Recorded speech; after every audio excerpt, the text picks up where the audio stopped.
One of the most important aspects of working in Illustrator is to understand the advantages and disadvantages of working with vectors. You probably heard that the main difference between Illustrator and Photoshop is that while Photoshop is working with photographs, which are pixel-based images, Illustrator mainly works with vector objects. So in this video, I will explain why is that and what that means. First thing that you will notice when you zoom closer to a design in Illustrator is that no matter how close you go to, it will always be crisp around the edges. So you won't see any loss in quality no matter how close you go. You can see I'm already 2000% close to my design. And in Creative Cloud version of Illustrator, you can go all the way up to 64,000%. So that's an incredibly high magnification. And you will still not see any pixels appearing in your design, as long as you keep working with vectors.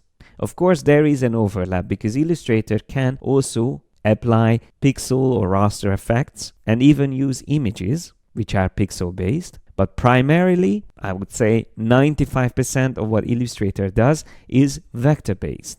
On the contrary, if we switch to Photoshop and we have the same image opened up here, it's actually the one that I saved or exported earlier into a JPEG format.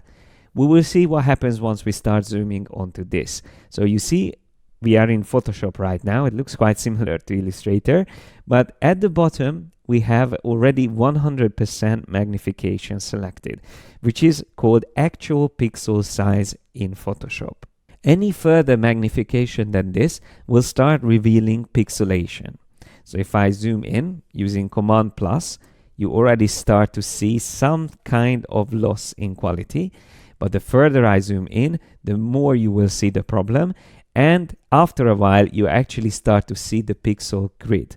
So in case of a low resolution image, you will see a lot of pixels appearing in all of the details.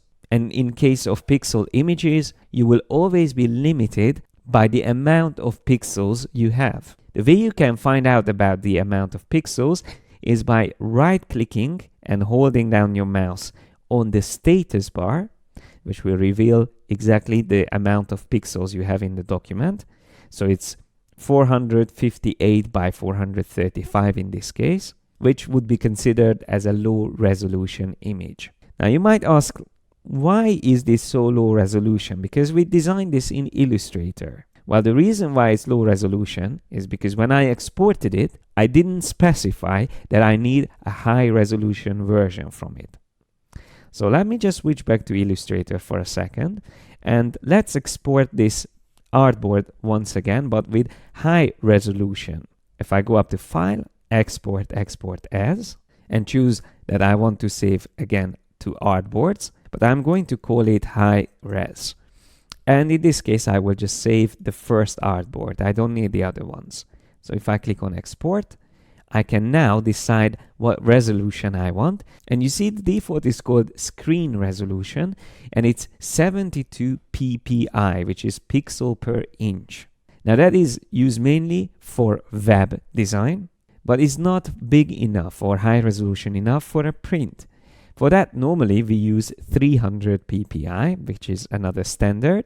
But if you want to go any higher than that, because you are working with vectors that are resolution independent, you can pick whatever size you wish. So if I choose other, I could even type in 2000 ppi if I want to, or go even beyond that. But for now, let's just stick to the default 300 ppi and save it with all the rest of the settings as default. So if I click OK, I can open up that file and we will see the difference. So first of all, the difference here that I can see is the original was 603 kilobytes. That's the file size. And this new one is slightly bigger, 753, but it will be much higher resolution.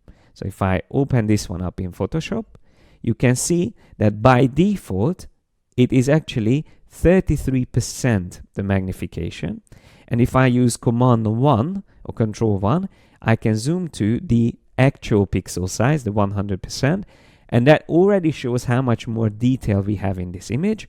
But just to double check, I can right click on the status bar, and yes, I can see it's slightly more than 4 times bigger. So once again, to compare the two, you can see if I zoom slightly close to the same detail level, we can compare the two of them and see how much better the high resolution image looks. But don't forget, no matter how big you save a raster image format like a JPEG or PNG file, you will always have pixelation after a while. So if I zoom close, even here we will start to see loss and degradation in the quality. So let's see what happens if we look at the photograph. Here I have a nice big panorama, and this is actually an image that I stitched together using the photo merge feature in Photoshop. The reason I'm showing this example because this is a very high resolution image. If we look at the bottom on the status bar, we can show it's above 10,000 pixels for the width of this document. So this would be considered definitely a very high resolution image.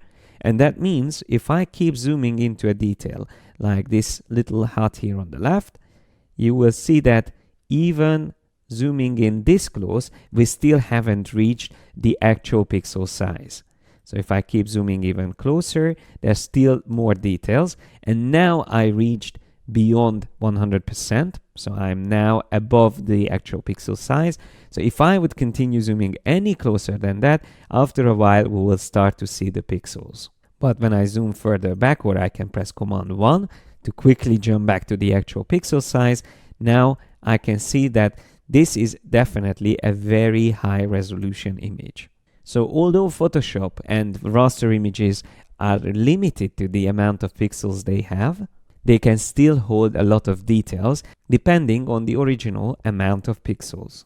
Now, of course, having a lot of pixels in a file means also the file size itself will be very big. And that is another advantage of an Illustrator file, is that when you work with vectors, you are not increasing the file size as much. So even with more complex designs like this, the file size will be only a few megabytes, while that photograph I showed you, the panorama, can already be around 10-20 megabytes, depending on the compression you use. Now there's one other interesting option in Illustrator called Pixel Preview from the View menu, which can actually show you, with the current size of your artboard, how much detail you would get once you export into a raster or pixel format. So if I choose Pixel Preview and I zoom closer into this design, I can see how much detail it will have. So it's almost like looking at the already exported pixel or raster format of this current design. It's almost like working in Photoshop, so anything beyond 100% will start to pixelate. And you can switch back, of course, at any time to the normal view, where you have the crisp and nice sharp vector outlines. So to summarize the difference between working with pixels and vectors, the main advantage of vector design is that there is no restriction on print size, so all the graphics are resolution independent, and your file size will always be quite small compared to a raster image. The only real disadvantage of vector images is that it's hard to make things look photorealistic. That's why it's mainly used for illustrations. Now, the advantage of working with pixel or raster images is that the pixels, all those little details, allow subtle and complex variety of details that is needed, for example, in photography. But of course, the downside of working with pixels is that the detail and print size is restricted by the resolution or original amount of pixels. And also that the file size is usually much bigger than a vector files. In this course, we are going to work with vector objects mainly, but we will also use images. So along the way, we'll make even more sense the difference between the two different technologies. The good news is that Illustrator is probably the best tool when it comes to working with vectors.